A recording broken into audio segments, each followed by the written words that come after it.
Greetings and salutations. I am PhotoJoseph. I'm your host for today's DxO webinar. Today we are talking about kind of how to organize your photos and how you can utilize the tools in PhotoLab to help you organize your photos and how you can organize your own workspace. So let's get through the intro part of this here. The title of today's show: How to Organize and Manage Your DxO PhotoLab Photo Library. You should be seeing my screen right now, by the way. The agenda for today covers customizing your workspace, and I'm actually going to, before that, talk about organizing your photos just in the Finder before you even get them into PhotoLab. I'm basically going to be telling you how I do it. Not saying that this is the way you have to do it. This is just the way that I've always done things and has worked out really well for me for a very, very long time of taking pictures.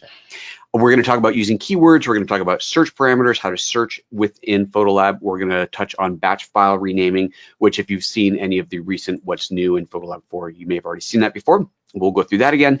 And at the end, we're also going to talk about another new feature, the image adjustment, selective copy and paste, the ability to copy and paste selective adjustments to your photos. So with that said, let's get this thing started. Let's start with organizing your photos on the computer before we even get into PhotoLab. Because remember, PhotoLab is not a database in the sense where you import your photos into PhotoLab. You don't ever import into PhotoLab. You use PhotoLab to look at the photos that are on your computer. Whether you're on a Mac or PC, it's all the same. You're looking at the pictures that are in the folders on your computer. So how you choose to organize your photos starts in the Finder on a Mac and Windows. I guess it's called Windows Explorer, and I'm obviously a Mac user, so I'm going to be using more Mac terminology here, but it's the same idea. You organize your photos into folders however you like, and however you organize those is how you see them in PhotoLab. So how you do organize those is kind of important if you want to keep track of all of your work. So I'm going to show you the way that I do this. And again, this is something that a workflow that I came up with, I mean, easily 15, probably closer to 20 years ago. And I have always done it this way. It's worked really well for me. I've taught this method countless times, and everybody who's ever learned this and implemented it into their workflow has come back and said, you know what, that really works for me. So I keep on teaching it because people keep on saying they like it. I'm gonna go ahead and hide my video for the rest of this. I'll bring it back up when I do a Q&A, but for the moment here, I'm gonna hide that, free up a little space on there, and let's get this thing started. So imagine, if you will, this is a folder. I've just named it My Photography. Ignore the temp right here. I'm going to be coming back to that. But imagine this is a blank folder. It could be in your pictures folder. It could be on an external hard drive. In this case, I've put it on one of my RAIDs, but it is just a folder where all of my photos are going to live. And I'm going to break my photos, and this is what works for me, into two primary categories. The first one is going to be personal. Let's get rid of the all caps, personal and family. And this actually just nice and tidy about it, family. And the second category is going to be client and project. Now, if you are only doing personal project work, then maybe you don't need to have two categories here. If you're only doing client work, you never take pictures for yourself, or maybe you just organize those in a whole different way, maybe you don't need these two top level folders. But for me, keeping everything that I shoot, which I keep in one place under two separate folders here, makes a lot of sense. After that, I go into years. So I'm going to create a folder, and I'm going to call this 2019. We'll go back a year, and I create another one. We'll call it 2020. And these two folders, I'm going to move into the client and project, and then I'm going to put same thing into personal and family. So each one of these has a folder for the year, and this obviously would go back as far back as you have photos. And then I'm going to create another folder that this is going to be for a project. So this could be a trip to Paris, and I will tell you what I just did there in a moment here. Trip to Paris, yay. This could be a shoot for Nike. It could be whatever you want it to be. This is a folder that has a name that describes the shoot. It's a trip, it's a shoot, it's a project, whatever it is, this is where it lives. Now this first part is a year, month, day. You notice the date on here. It's year followed by month followed by day. First of all, I do this with the full year, month, day on here because no matter where this goes, let's say this is going to belong, this is a client one, so we'll put it here. This belongs in here. This is where it should live. But for some reason, this gets moved or lost or whatever, and I'm looking at this going, when did these pictures happen again? It's got the name, it's got the date in the name of the folder. And so I always, can I say always one more time? Do this. Put my folder that has the contents in it with a year, month, day. Why year, month, day, and not month, day, year, or month, day, year, or any other order? Because this is sorted chronologically, alphanumerically, meaning that 2020-11-24, and notice it's always a 2-digit. So if it was, let's say, let me do another one here, and let's just say it was 2020-01-05, and then my name, that by forcing the 2-digit number in the date and month, it always forces the correct order when sorting. So if you sort alphanumerically, basically alphabetically, you are always going to get things in the right order. So that's the critical part of why I do it that way. Now, if you're wondering how in the world I did this and had today's date pop up there, I'm using a tool called Text Expander. There are other tools on the market that are similar to this, but the idea behind Text Expander is, and this obviously is not a DxO tool, this is just a third-party tool here. You can create these, let's call them a macro. They're automatic text expansions where you type something in. In my case, I type the letters YMD, and it automatically expands out with whatever I want. And in this case, I've created this to do a 4-digit year, a dash. You can see this is all part of the characters in here. There's the dash, 2-digit month, a dash, 2-digit day, and then space, bar, or also called a pipe, space. And that is the key above the return key on the keyboard. If you hold down the shift key and hit that, that is the bar or the pipe, depending on your background, will depend on what you call that. So that means whenever I create a new folder, I type the letters YMD, and watch, as soon as I hit the D, it gets auto replaced with that year, month, day, space, bar, space. And the reason that I like the space bar space in there is, well, I can't do that duplicated. The reason I like the space bar space is right here. You get this almost vertical line here that runs through. If I had dozens or hundreds of these folders in here, that line is relatively in the same place. And it's just like this visual line running down my screen with the dates on the left and the name on the right. So that's effectively how I do that. Now within that folder, there's further organization, possibly depending on the project. So this is where I pull this up because I have actual folders in here, or actual photos in here. I'm going to move this into client and project under 2019 because that's when it was taken. I can now get rid of this temp folder because that was there just for the demo. And here's my trip to India in 2019, January 30th. If I open this up, you'll see in here there are folders based off of, in this case, days and cities. Now, that could be totally different. You could do this just off of the city. You could do it off of the event during the day. You could do it off of a group of days, whatever makes sense. But this at this point is purely organization of the photos from that particular part of the trip, the job, the adventure, the journey, whatever it might be. So this is how I organize things. Now, I've got all my photos organized. Clearly, I've just built this quickly. This is kind of pretend, but we're looking at this. Imagine, if you will, that I had tens or even hundreds of thousands of photos organized this way.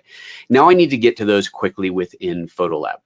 This next feature, this is a Mac-only feature. I'm sorry, I don't know how exactly you replicate the same thing on Windows, but this is a Mac-only feature where I'm going to add this My Photography folder into the sidebar here, and that is then going to show up as a favorites. If you've ever wondered on your copy of PhotoLab how you get something into favorites over here in PhotoLab, it is by simply adding it to the sidebar here on the Mac. And again, on Windows, I don't believe you have control over that on Windows. If you do, someone could tell me that. That'd be actually really great. All right, so I'm going to take this My Photography folder, wherever I put it, there it is, and I'm going to drag that into the sidebar. And as soon as I do, look at that, it showed up over here in PhotoLab, which means in PhotoLab, I'll very easily be able to click on that and see the contents of that folder. Now, I should probably clean this up a little bit because in the process of making this for you, I added a bunch of extra stuff. Let's get rid of that untitled. Let's get rid of that fake folder in there. And now I have real folders, if you will, of my personal and family work and my client and project work. And now as I click on each one, it automatically opens. There's India, and then there's all of those photos for each one of those. So I can just click on the folder there to preview the images. So this is how I go about organizing my photos in the Finder so that I can then find them quickly inside of PhotoLab. So there we go, there's all those pictures in there. All right, now let's move on to actually customizing the workspace in here. The first thing I want to show you, and this is kind of a neat thing that you may have not discovered yet, is that this view that I'm looking at right now is a split view. There's my thumbnails on the bottom, the viewer at the top. If I grab this bar in between, I can make the viewer part larger or the thumbnails part larger, whatever I like in here. If I drag this all the way to the top, it effectively closes the viewer, so I'm just looking at thumbnails, which is a perfectly valid way to work, because if I double click on this picture, it's going to open into the Customize tab, and now I see the full-size picture here. If I want to get rid of the thumbnails down at the bottom here, I can drag that down lower to get rid of that. If I want to restore that, I can go down and grab that bar there and pull that back up. There it is, and I can make that bigger or smaller. Let's go back to the photo library, and I could take the bar up there again that I just shrunk and expand it back out. And I could even expand this all the way down to the point where the thumbnails disappear here. Not very likely a useful view, because now how do I see the rest of my picture? So you'd have to go down there and grab that little bar. You got to be careful. There it is, and grab that and pull that up. But here's the thing that you might not have seen before. If I go to the view menu, I have an undock image browser, and it's going to take the thumbnail view and put it into a separate window, which I can now drag off to a second screen, which, okay, you can't see both of my screens, but I have just now dragged this off to a second screen, so I can effectively have all of my thumbnails on one screen. And then let me just kind of resize this, pretend, if you will, that we are looking at two separate screens here. Make this a little bit smaller here. Okay, get out of the way here. Make this a little bit smaller. And now as I click on any photo here, it's going to load into that other window. Even if I'm in the editing view in the Customize tab, as I click on a photo in the thumbnail browser, which again, this whole window here could be on a separate screen, I'm going to see that load up here in the main window, which is just kind of cool. Close that and it will automatically dock itself back into the photo library in there. So there we go. So there's a little bit of customization, your first bit of customization that you may not have been aware of that you can do, which is kind of neat. All right, now let's dive into the preferences, which seems like a funny place to start, but there's actually quite a bit in here that has to do with customizing your workflow and your experience in PhotoLab that I think is really important to look at. I would encourage you, just in general, anytime you are ever going to set up a new app that you've never used before, first things first, go into the preferences, see what's in there, because quite often there are features and capabilities that are kind of hidden away, if you will, in the preferences that you might have never even discovered. So just take a few minutes to go through the preferences and see what is there. PhotoLab, of course, is no different. So let's take a look at what we've got in here. There are a series of tabs across the top. I'm not going to go through every single one of these, but just the ones that are really relevant to what we want to talk about today. The first one is the preset of the default preset for new raw images. Because remember, when you first open a photo in PhotoLab, it is applying, by default, a preset. The default preset is DxO Standard, which is its series of image correction, chromatic aberration removal, sharpening, straightening, and so on that gets applied. So that's by default when you first install it. That's what's going to happen. You can actually change this. You can say, no, when I first load a photo, I want it to be portrait high key. I want it to be single shot HDR realistic. You can have it be whatever you want. And then whenever you open a photo, it's going to automatically default to that. You could also set it to no correction so that nothing happens to the photo when you first open it. Most people, myself included, will want to leave that on DxO Standard, but it's good to know that that is there in the event that you want it. And the next thing I want to look at is under the display menu. This allows us to change the background color behind the photo. So if I go in here and I change this to as bright or dark as I want, you can change the view behind your working space in there. You can't change the shade of gray behind the thumbnails, but you can change the one behind your photo in here. It defaults at 22% gray, but that is completely and totally up to you. You can also change the grid color. The grid comes up if you hit the G key. It puts a grid overlay on the photo. You can change the grid color in here, so you wanted to make that white or dark or whatever you want in there. You can change that as well. You can also change the grid size. It defaults at 72 pixels. That seems like a very arbitrary number based on old screen resolutions, but I could put it in here, put it every 100 pixels. I could put it every 10 pixels, and you get this really fine grid. So you can change that however you like in there. Again, it's completely arbitrary and up to you. Let's just set it at 50 because why not? Then there's the thumbnails tab. This tells you what shows up on this thumbnail view down here at the bottom. And this is relevant in the photo library view where we are now, or going into the customized view. You have a few different things that you can see in here. There's the red and green flag, which is basically a flagged for approval or a reject. And then there's the star rating. There's the DxO optics module icon showing that one has been applied, and the processing state icon. And you see that your options are to never show it, to always show it, or to show it on flyover, meaning on a hover. So for here, for this, let's take a look at this photo here. As I hover over, we see these two dots appear where I can mark one. Let's say we'll mark that as a green. So that's marked it as a flagged, if you will. Let me get my preferences back up here. So because that's set to on flyover, it only shows up when I move the mouse over it. If I go back to always, then it always shows up. And you can see we've got these dots everywhere. The same thing with star rating. Let's go in here and say I've just rated that 3 stars. Let's do this one 5 stars in here. I go back into those settings and I can say have the ratings only show on flyover. And now they're gone until I hover my mouse over it. Again, not likely something you're going to want to change, but you have the ability to do this if you want to just kind of change how your interface looks in here. All right, next, let's go to process. Process shows you your extension, your file name extension for the photos that you export. So when you export a JPEG, what is the file extension that's going to get added? Is it lowercase JPG, uppercase JPG, full JPEG, or uppercase JPEG? Totally up to you. This is the default position, but you can change this to whatever you want. So if you like uppercase TIFF and lowercase JPEG, or you like that 4-letter extension on there, that is totally up to you. You can do that here. And then of course that will, every time you do an export, that is how those files will get named.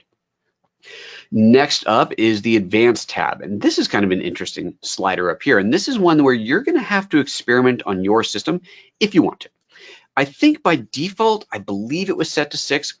This is a maximum number of simultaneously processed images. How many images, when you hit export and you've got a bunch of images selected, how many images is PhotoLab going to try to process at once before it jumps to the next batch? Is it going to be a single image, 2, 3, 4, all the way up to 12 images at once? And you might be thinking, why does that matter? I'm going to freeze my screen for a moment and open something up that I created earlier. I did this. I ran a series of tests yesterday because clearly this is the kind of geekery that I get into. I'm like, you know, we should know what this is. I am trying to find a file that I created yesterday. Here we go. I wanted to know, let's go back to playing my screen. I wanted to know where I got the best performance. So I selected a dozen images and I changed the settings, changed the preferences from 1 at a time to 2 at a time, all the way up. And what I found is when the total export duration, when I had it set to 1 process at a time, took 34 seconds on my machine.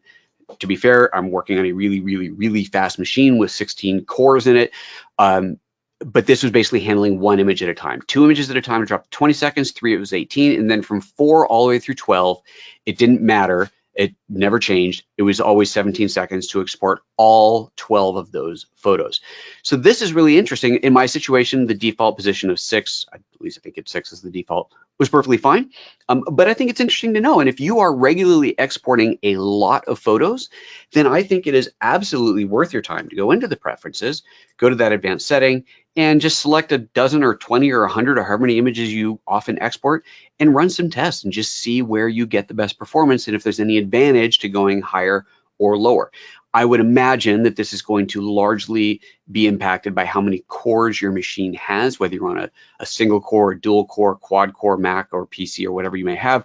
In my case, it's 16 cores. It's kind of obscene, but it's a lot of cores. And so again, on my case, once I got past, what was it? 4 images at once, it didn't matter. It kicked butt the whole way through. So something worth looking at in there. Last little thing down here to look at, there's a history states. The history palette is something that is unique to the elite version of PhotoLab 4. But under the history states, you can choose how many states of history it will maintain in memory before it dumps it out. And so that is just a number that you can choose in there. The default is 100. And frankly, that is probably enough for anybody, but there you go. And it even says right here, changing this value does not impact performance, which is great that it tells us that. We don't have to worry about that. Okay. Let's see, I believe that's everything in the preferences. Let me double check my notes here and yep, we're good. All right, so now let's move into actual editing space. So we're gonna look at, we're gonna go into our editing space in here. And this is where we get into customizing the actual workspace, meaning the palettes, their placement, their arrangement, and how this is going to look. By default, you have under workspaces a couple different setups. There is the DxO standard, which is going to be a simplified workspace here with just a handful of the most used palettes. You can change that over to DxO advanced, which is going to show you essentially all of the tools broken down into various categories in here. But this categorization can be completely changed by you. So first of all, each one of these palettes can be moved. Let's say that I want my light adjustments palette to live over here on the left. Okay, I'm going to grab that, drag this over, and put it up here on the left. I got that level of control. I can do that. I can not just put it on here, I can actually float it. I can drag it out and float it wherever I want to. So I can position it back over here, put it lower in the stack, put it on the left, or just leave it floating, which means that I could actually move that to a separate monitor if I wanted to do something like that. Each one of these palettes are not something that are strictly containing just the light, in this case, category adjustments. This is something that the engineers determined that everything belonged in this category called light, but you can change this. I could go up here and click on this drop down, and I can choose any one of the adjustments that are in my system and add that into this palette. So for example, let's add something that normally would not belong under light, like let's go for the color. Let's go for the HSL tool. Their HSL tool is now under the light category. I can rearrange the order of the tools in here. If I want HSL to be at the top, just click and drag it up into the top. If I want to get rid of it, I can just drag it out and poof, off it goes. As I design my custom layouts in here, I can create my own custom workspaces. So I've just dragged this one off to the side here. Let's create that as a workspace. We'll call that PhotoJoseph. Add that as a workspace. And now as I toggle between these, let's go back to the DxO advanced. It puts everything back where it was. I go over here and I pull up the PhotoJoseph one, and it pops out that floating palette, and of course would rearrange that palette as it needed to be. I can even create my own palettes. So let's go up to the palette menu and say new palette, and we're going to call this one Bob, because why not? And when I first create Bob, Bob is empty. But I can go in here and I can say, you know what, Bob needs to have crop, and Bob needs to have focal length, and Bob needs to have red eye. I have no idea why, but that's what Bob needs. And so there we have those three in there. That is a custom palette. If I look under my palettes, we'll see that there is Bob right there at the top, listed with the rest of them.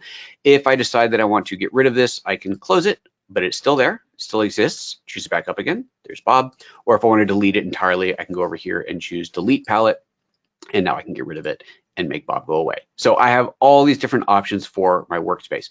One thing I'll point out that is relative to the new capability in PhotoLab, let me pull all of these out. So I have just removed all of the adjustments from the right-hand side. Here's my color, my light, and so on. These could be, again, moved to a different window or whatever you want. We still have these filters up here. These filters, before I click on one, I want to remind you that these filters allow me to look at just the tools that have to do with light, just the tools that have to do with color, and so on.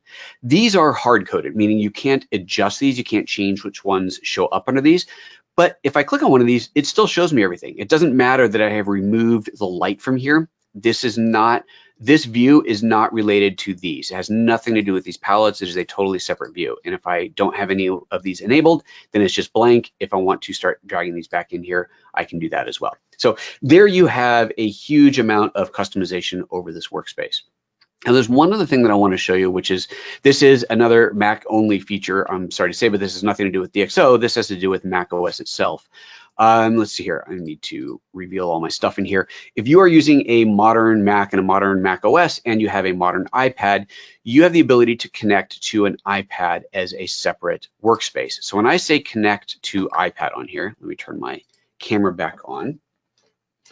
What I have just done, there we go. What I have just done is I have loaded up a workspace on my iPad. So now it's gonna be a little bit tricky to do here while I'm holding this, but let's see if I can do this. And I'm going to start with a palette. So I'm going to grab that light palette and drag that, I don't even know which side of this, there it goes. And then you can see that showing up on my iPad. So now I can access tools on the iPad if I wanted to. So if you don't have a second monitor, you can still get to the tools this way. That's kind of neat. Even cooler though, is let's go back. So, oops, come here. So you're still seeing my screen and me. If I was to go into local adjustments and I wanted to brush something on the image here, I could actually take this window, drag it onto the iPad. Now I have to look at it to kind of get things aligned up properly here. And drag this onto the iPad and Let's go full screen on there. Sorry, this is kind of hard to do while holding this up. There we go. I just broke it. Excellent. Love it when that happens. Just kidding. There we go. There's my full PhotoLab on the iPad, and now I can, with my pencil, go in and brush in adjustments. Kind of cool. So if you wanted to, if you don't have a tablet like a Wacom tablet, but you want it, and you do have an iPad and an Apple Pencil, and you wanted to be able to brush in your adjustments, this is a perfectly valid way to do that. And then when you're done, you just go to the menu up here and say disconnect.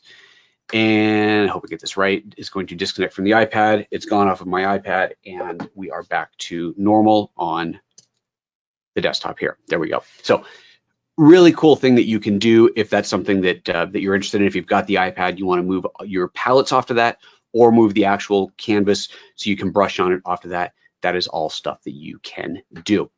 Okay, I've seen a couple of questions come up. I'm going to jump into the questions before we move on to keywords here. And the first question is there a limit to the number of photos you can place in a folder? That is only going to be limited by your operating system. I can't speak for Windows. On a Mac, I don't know if there's a hard limit number. I think it's more has to do with once you get too many photos, whatever that might be, your system starts to slow down, and that's just going to depend on your system. I would certainly say that I wouldn't want to have, I don't know, probably more than a few thousand photos in one, partially just because it gets harder to find what you're looking for. It gets harder to sort through those photos, but there's no hard limit. There's no hard coded limit. It really just comes down to performance. Next question, is there a limit? Oh, wait, that's what I just asked. Oh, that's the first question I skipped, sorry. Are the keywords saved with the original image or saved within PhotoLab? They are saved in the sidecar file. The original photo is never altered in PhotoLab. The original file is never touched. The original RAW or even JPEG, DNG, PNG, whatever, never touched.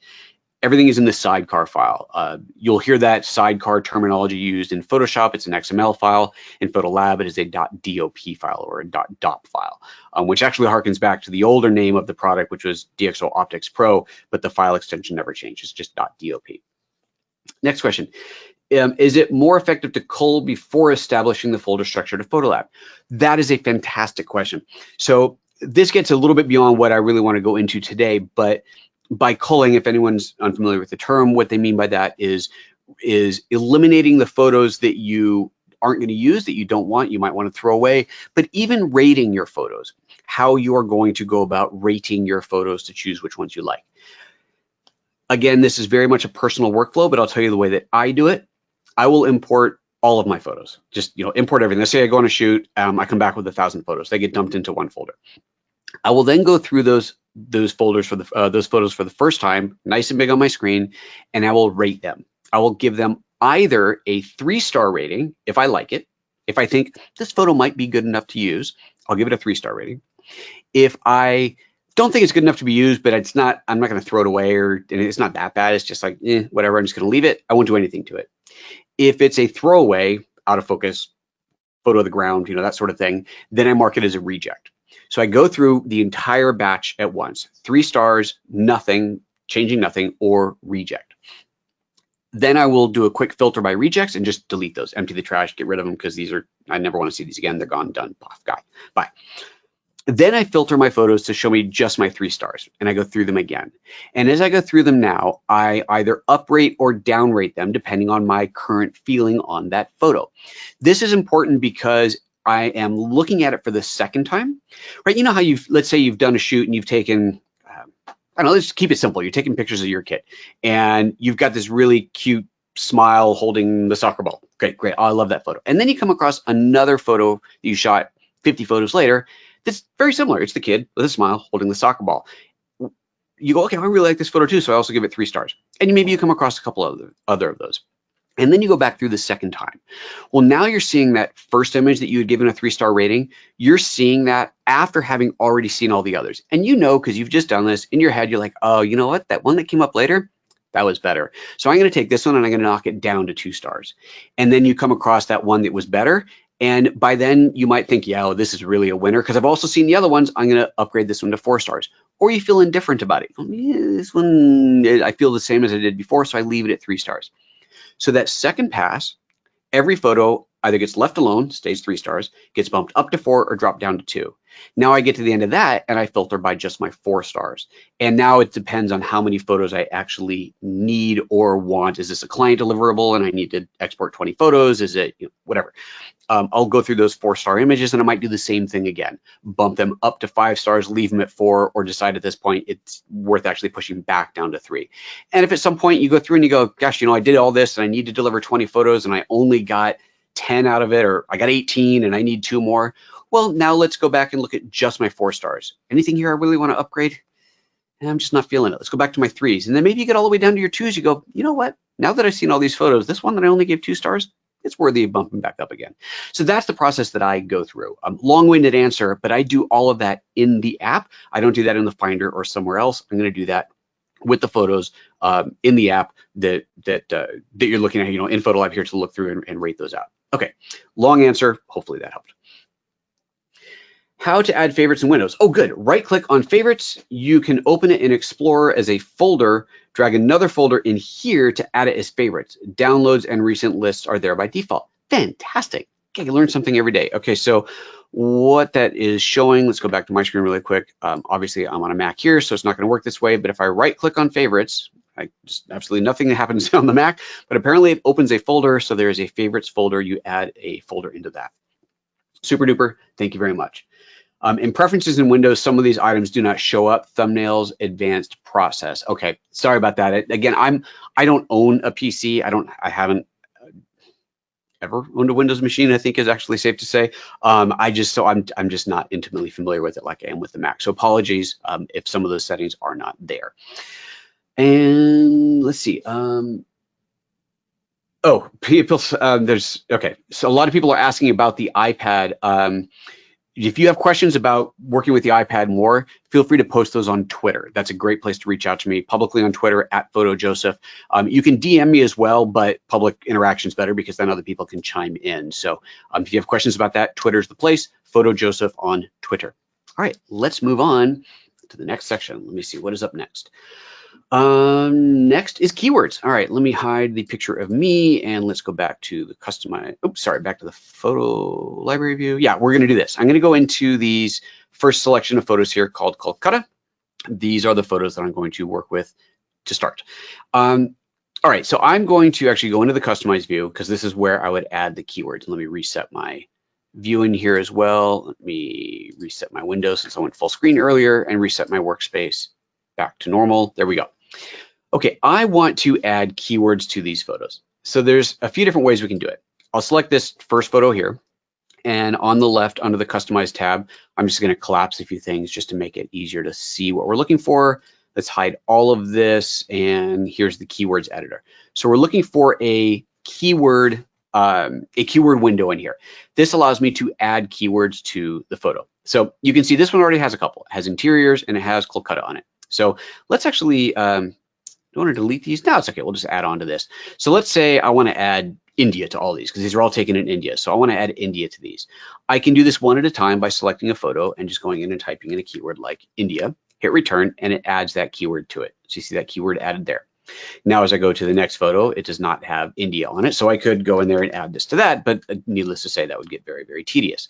So what you really want to do is do a bunch of these at once. So I'm going to just hit Command A or Control A on a PC to select all, and then I'll go in here and I'll type in the keyword that I want to add, which is going to be India, add that, and it gives me a warning because I've already added this to some of these. So what I'll do is deselect the ones that I had added it to already. What is the deselect keyboard shortcut? It's funny, you forget select none is not a keyboard shortcut. I guess, oh, I think I already have selected all. There we go, select all and deselect those. There we go, let's try this again and add in India, and there we go. So now we've just added India to all of those photos in there. So now all of these have that keyword of India in them. Maybe I want to add let's go to these outdoor pictures on the water and add to just these the keyword water. So let's select all of these, select all of those, and I'm going to add water to it. But before I do that, while I am in here in this view, and it is easy enough to scroll through these few photos and find the ones that I'm looking for, maybe this is actually a collection of hundreds and hundreds of photos, and this view here of scrolling through is not really a great way to find pictures of water and select all of those together. So instead, I want to go back to the photo library view and I want to look at my thumbnail view here, and I want to make the thumbnails a bit smaller so I can see those more clearly, see all of them more clearly. And now I'm going to go in and go, okay, that's water, that's water, that's water, that's water, that's water, and that's water, and that's water. And I scroll through all these, and I click on all those to select them. Wait a minute, I don't have my keyword palette. There is no keyword palette here. I need to go back to the Customize tab to get to the keyword palette. Here's the thing, you can, absolutely fine. Even though this is an active selection in here, I can still go back to the Customize tab, and that active selection stays. You can see the difference between the light gray is selected, the dark gray is not. And so now I can still go in here and act on that, and I'll call this water, add that to it, and it has added this keywords to that. So if you are trying to multi-select a whole bunch of images and scrolling horizontally across the bottom here is just too much scrolling, you can go into the photo library view. Here you can see many more thumbnails at once. You can select those on there and then switch back to the customized view, and off you go. So let's say you want to edit a keyword. I just added water to these, and maybe I misspelled it. So I'm going to go in here and I'm going to choose to edit that, and let's just put a capital W on there so it's more consistent. And hit that, hit OK, and now it has updated all those keywords with the capital W for water. If I decide I don't like a keyword, I can delete it from there. You know, it's pretty straightforward. So if I want to get rid of a keyword, just hit delete on there, and away you go. So there's a lot of different ways to go about adding your keywords, but it does effectively just typing them into here, hitting return, and it adds that keyword onto there. So now that you've got the keywords, what do you do with them? Well, this is where the search comes in. So let's go back to the photo library view, and there's this search window up here that allows me to search for things like keywords. So let's start with keywords. I'll just type in water. And when I type in water, a couple of things pop up underneath it. There is this document name icon. Are there any documents named water? There are not. There's 0. Are there any folders named water? There are not. There are 0. Is there a keyword named water? There is. There are 7 photos in that. And if I click on that, it's going to show me those 7 photos that are part of that keyword search result. Cool. Let's do that again. Let's close that. Let's go in here and type in India. So again, India, no documents, no folders. However, there is a keyword named India. Let's do this. I've got, let's go into this Varanasi one, and I'm going to select just some of these photos, go back into Customize, and I'm going to add the Varanasi keyword to this. Learn to spell. There we go, Varanasi, there we go. I've added that. So now I've got a folder called Varanasi, and I've got some photos, in this case 4 photos with the Varanasi keyword added to it. Now I go back into my search, and I type in Varanasi. Oh boy, Varanasi, there we go. And oh, it looks like I've got a folder that has 12 images. So if I select this, it's going to show me 12 results. If I select this keyword, it's going to show me the 4 images that have that keyword on it. So this allows me to see all of the photos that have the, all the photos that are in a folder that has Varanasi on it. This is not really a valid actual demo of how you do it, but here I have these folders that are called day 1, day 2, day 3, day 4. If I go in here and I type in day as a search word, it is going to show me all the contents of all the folders that have the word day in them. I select that, and there's all the photos from all 4 of these folders together because they all say day on them. So there's a lot of different combinations of search results that you can do in here. Now you can also combine these searches. So let me cancel this out and let's search for some other things in here. Actually, we'll go back to the day. Let's do day again. So I search for all the day photos. And now I'm going to search within these for, let's say, photos that are shot at a higher ISO. What ISO do I want? I don't know. So I'm going to type in ISO.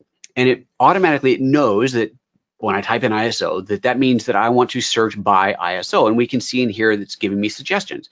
I have 26 photos that are shot at an ISO of 200, and I have 8 photos shot at an ISO of 400, and I have none shot at these others. Okay, cool. So let's show just the ISO of 200. And then let's type in, let's say I want to narrow the photo selection down to shallow depth of field photos. So I type in F for f-stop, and now I see all of the possible apertures that I could have shot at. And this is kind of looking through your entire library. But at this point, with these combined search results, I see I have 3 photos shot at f1.2, 15 shot at f1.4, and so on. So let's just choose that. And there's the 15 shot at f1.4. And you can continue to combine these. Let's do one more. Let's do a shutter speed. So I'm going to type 1, and let's see here. Well, this is probably not a good example here. If I cleared some of these out, I have more variety in here, and I see various shutter speeds. Just type 1, and then you're going to start seeing your shutter speeds after that. So there's a lot of different ways to go about this. Let's do one more thing. Let's do stars. I'll type 5 for 5 stars, and here's a few options that have to do with 5. There's a 1/5 of a second or a 5-second exposure, 5mm field of view, f5, or in this case 5 star. Select that, and there's the 5 star images. I've combined all of these with the day plus the ISO plus the aperture plus the star rating, all combined to give me this one single search result. And now in here, I have this recent searches that shows me that the search results by simply clicking on this folder without having to retype everything. So earlier I'd search for water. If I click on the water previous search, you'll see there's 7 photos. We see them in here. Let's go into another photo that has water. Let's see, this one's got water in it. Let's go into here and let's add this keyword of water to this. So I'll select from my previously added keywords. There we go. Add that in. Now I go back to the photo library, and the keyword result for water is already automatically increased to 7. It's showing me that search result in there. So you have your most recent searches. It's just your 5 most recent searches, but you have those showing up in here at all times. Now the last thing I'll point out is having to do with search is this button right here. This is index a folder. PhotoLab can only search through what it has previously seen, through what it has indexed. Whenever you click on a folder, PhotoLab immediately scans that folder and it indexes the content to it. But let's say that you're starting fresh and you've got thousands and thousands of photos in a variety of folders, and you want to start searching through all those, but you don't want to have to click on every single folder one at a time to make PhotoLab index it. So you have a command to force it to index, and that's what this button up here does. I click on index a folder, it opens up my standard open dialog. I choose the folder, whatever you want, and click open, and it's going to index that folder. And it goes very, very quickly. It'll just scan through, and then all that metadata is built up in its database, and it knows what to search for. So there we go. Alrighty, we have a couple more things to jump into. We're doing pretty good on time. Let me hop over to the questions again real quick before we move on.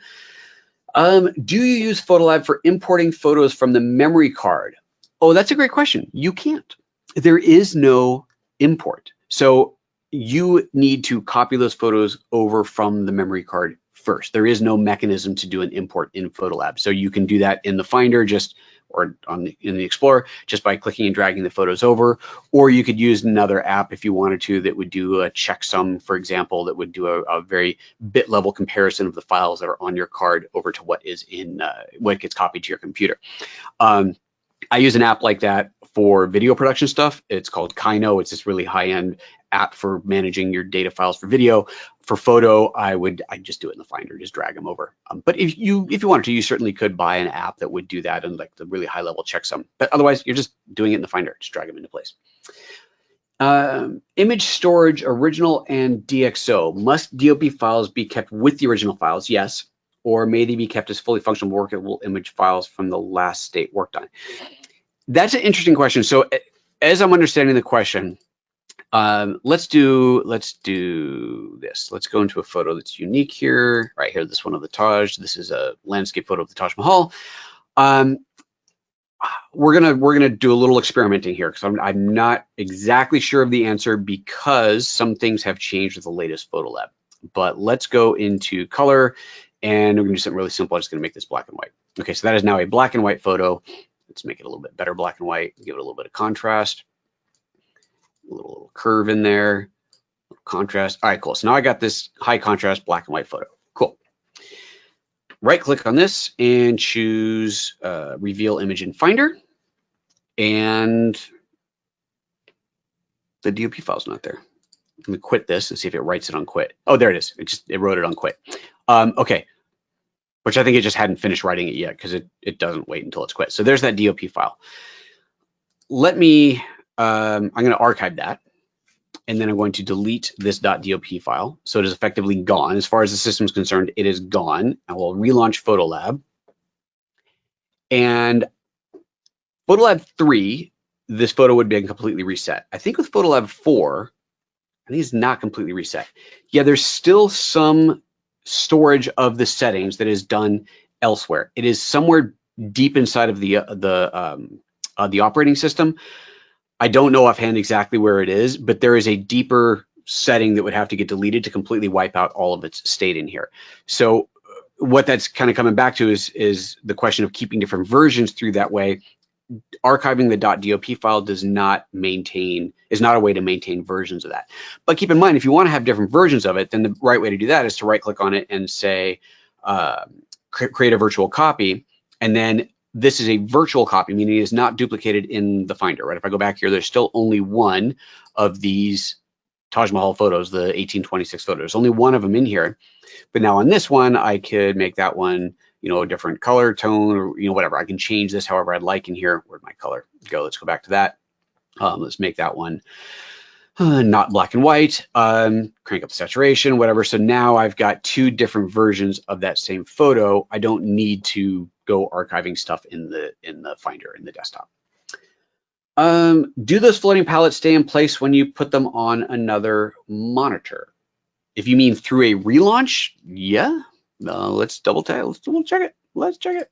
I'm going to take this light one. I'm going to drag it off to the second monitor. So obviously you can't see it. It's off to the second monitor. I will quit that. I will relaunch that. And we shall see where it appears. It should, but we'll double check. Why not? Yep, it is in the same place. I will go grab it and drag it back in. There we go. So there you go. Can keywords and ratings be transferred back into Lightroom? I believe the keywords do not, but the ratings do, although we would have to test that, and I don't have a Lightroom library set up on here to do that with. I'm pretty sure ratings do, keywords do not, but that would be a great question to ask DxO tech support. Sorry.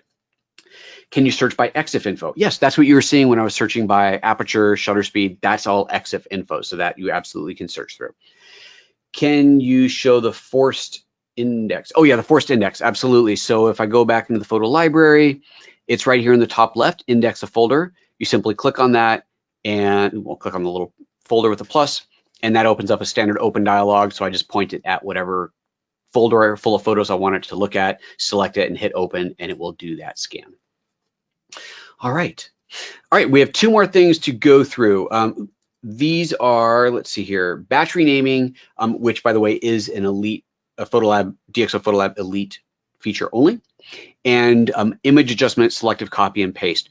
These are both things that I've covered in recent videos, recent webinars on what's new in PhotoLab 4, because these are both new features, but these do have everything to do with file management, so we're going to cover them here as well. Let's start with renaming. So let's go back into the Customize tab, and you can see down here at the bottom, let me reset my workspace again.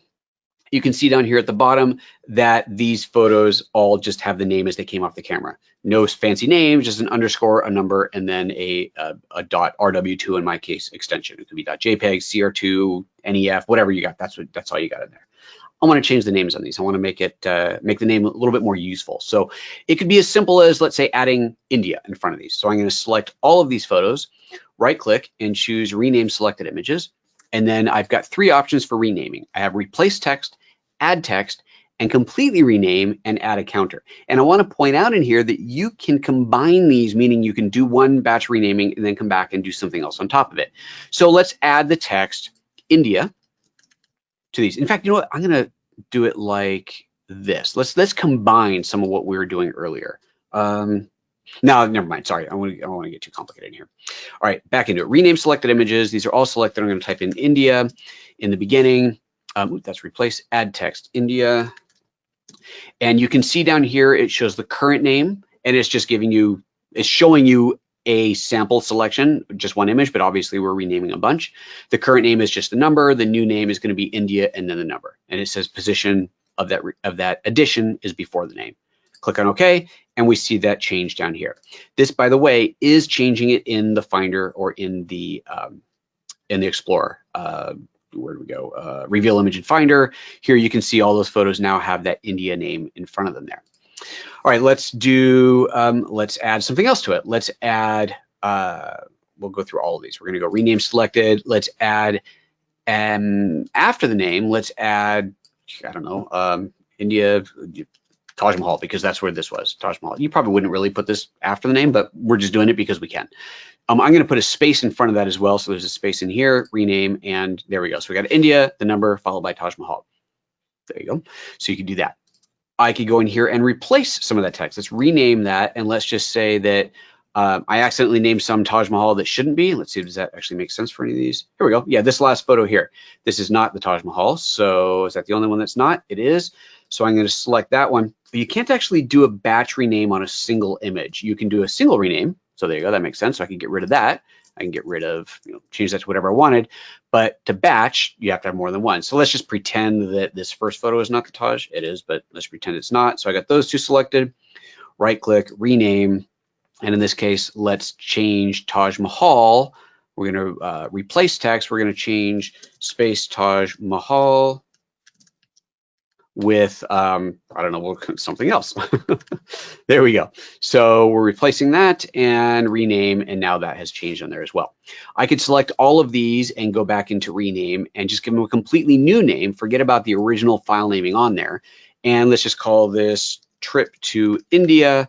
And we're going to start the numbers at, we'll start them at 100, because let's just say that I've already got a bunch of photos that I've already renamed, and we're going to give it a 3-digit counter, make sure we get the full 3 digits in there, and we're going to position the number after the name. And so now I've got trip to India 100, and it's going to increase from there. So I hit rename, and there's trip to India 100, 101, 102, 103, 104, and so on. So lots of different ways you can go about renaming in here. Because this is it's renaming the files in the Finder, it's worth pointing out that I can go back into the Finder and I could rename a file in here. Let's put Bob at the end of this, and that is going to show up down here as well. There, I've just renamed the file here. So remember that the renaming of the files is not something that is just happening in a database. It is actually changing the file name in the Finder or the Explorer, so you can change it on either side and away you go. There you go. All right, last thing is image adjustment, selective copy, and paste. So let's see here. I'm going to go to a different photo.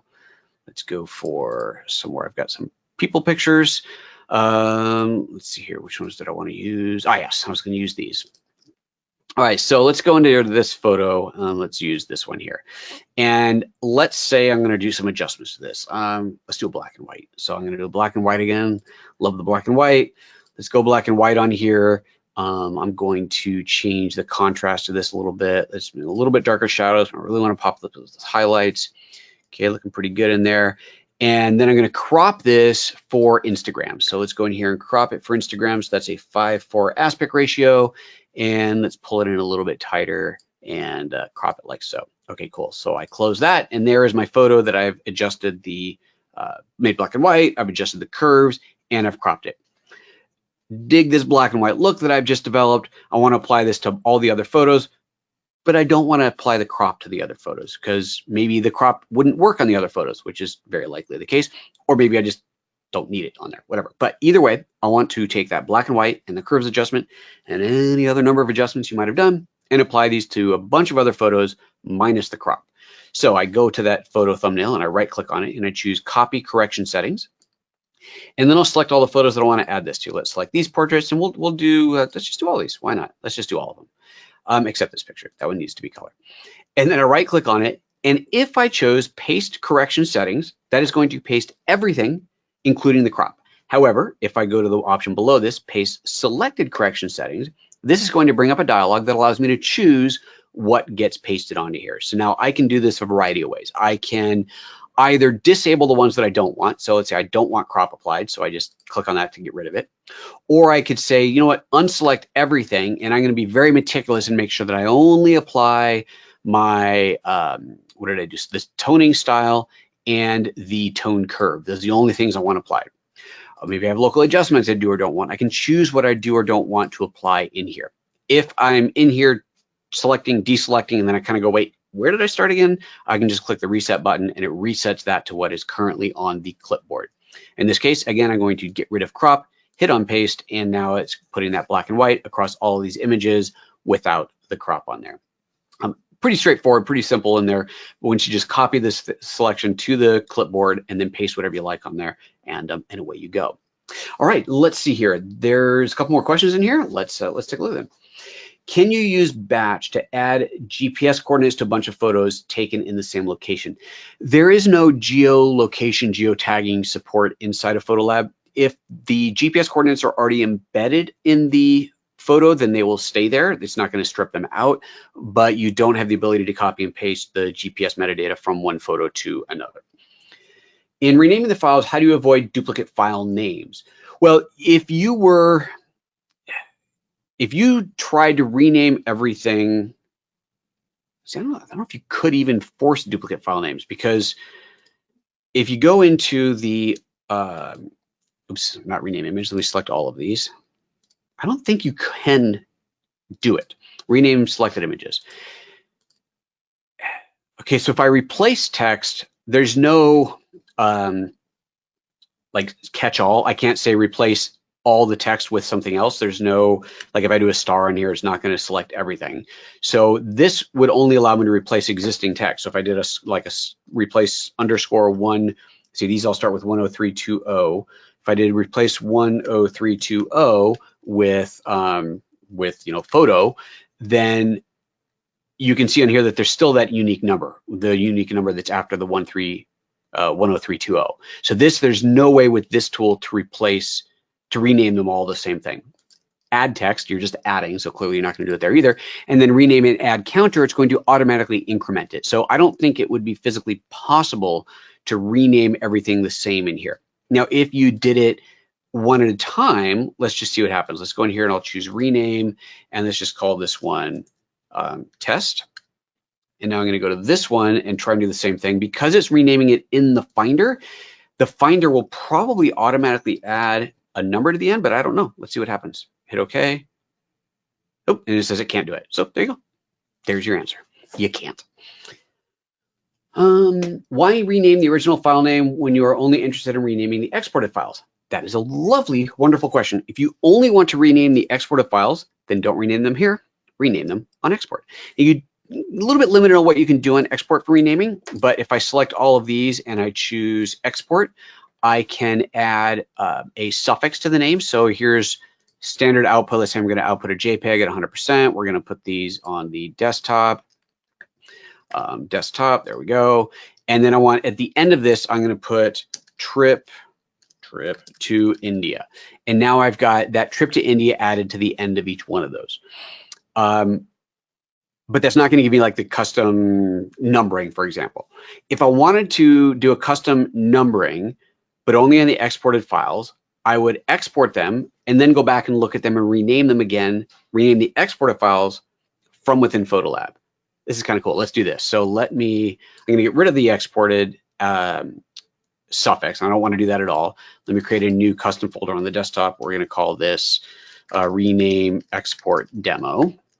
Okay, and I'm going to export these photos. Let's see, we're going to scale it down to small photos, and that's good. Okay, hit on export, and we can watch the progress here.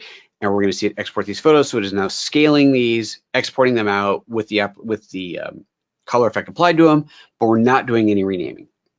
Okay, 5 images exported. Now let's go back over to the browser and go to the desktop, and there's my rename export demo. So there's the photos that I've just exported. Now from here, I would go ahead and rename these. So now I rename them to trip to India. Let's do the same demo that I did earlier. Trip to India starting at 107, hit rename, and now they're all renamed. So this is only the exported images that have been renamed, not the originals. If I go back to the originals in here, which was this? What was there? It was Jaipur. There we go. There's the original ones with all the original names still intact. Excellent. I love these questions. So good. Can you see all the keywords in the database? Can you see all the keywords in the database? I don't think you can. I don't think there is a view to show all the keywords. If I select all of the photos, well, that's because you can only select the ones that, I don't think there is. Interesting question, but I don't believe that there is. I believe you don't see the keywords until you start typing one. Let's go back to here, keywords. So like I hit I, it brings up India interior is an iStock photo because apparently those exist in the database. Yeah, no, I think there's a way. Interesting.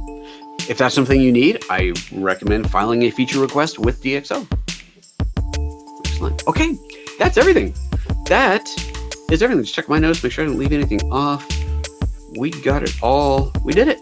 Oh, and look at that, nailed the time. It is exactly on the hour. Thank you so much, everybody, for tuning in today. I do most appreciate that. Thank you very much. See you later.